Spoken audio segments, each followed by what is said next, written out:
UK utilities pay people to turn off lights. And here's the thing on this. And it's whether people are getting help or whether or not the UK utilities companies are offering some type of, I don't know, whatever this crap is. That is not how they need to be handling this, right? It's like they're almost mocking the people. It's like, oh, we're gonna help you, right? We can somehow help you out. We're gonna throw the dog a bone, but there's absolutely no way that we can actually just lower the damn rates so that you can afford them. No, we can't do that. However, we can tax people to help subsidize it. How's that sound? Sound good? Yeah, it sounds great. Yeah. And see, that's what they're doing.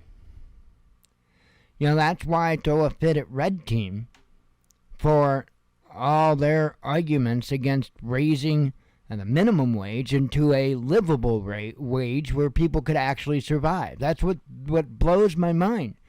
Because look, at the end of the day, we all still need a roof over our heads. We all still need to fill our bellies.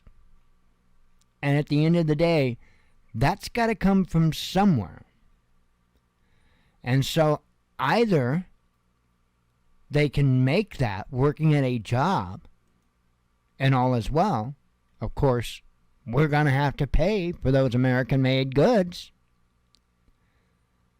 Or they can take tax money out of your income to pay for government subsidy programs, and they can do it that way. So, don't let them make a living wage. We would rather spend 3, 4, 5 times as much money to achieve the same goal.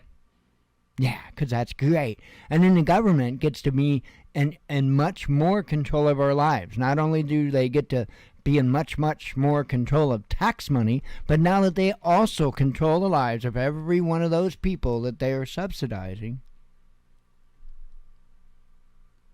Because we won't push for people to actually make a survivable wage. So that's what I don't understand about Red Team. I don't understand a lot about Blue Team. But that's one thing I don't understand about Red Team. The other thing I don't understand about Red Team is this fight against the idea that somebody could get a good education without having to be penalized with a lifetime of enormous debt. Blows my mind. That's not how you build a strong country. You don't build a strong country by making every one of your citizens to compete on some type of Hunger Games bullshit in order to even just get the opportunity to attend a school, no less a prestigious one. Here's the thing. A lot of those people that get those spots in those prestigious colleges got there because of money, because of connections, not because of their actual abilities. Oh, hell no. Not all of them, but a fair amount of them. How is that strengthening our nation? I don't understand that.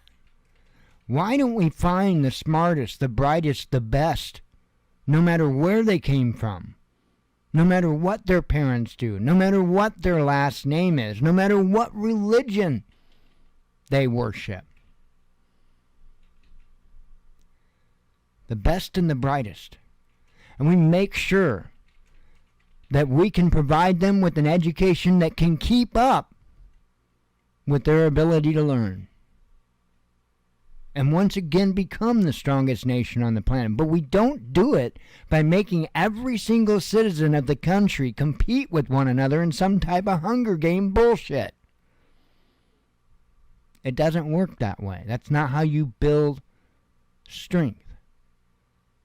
That's how you tear everything apart and make everyone hate one another. Imagine that. It's almost like there are people making decisions for our country without having the citizens' interests in mind. Almost seems like that. And it almost seems like they get just a couple of big groups of people to argue a bunch of nonsense back and forth so that we can't actually get anywhere and do anything that involves common sense. There's probably a lesson to be learned in that, but I don't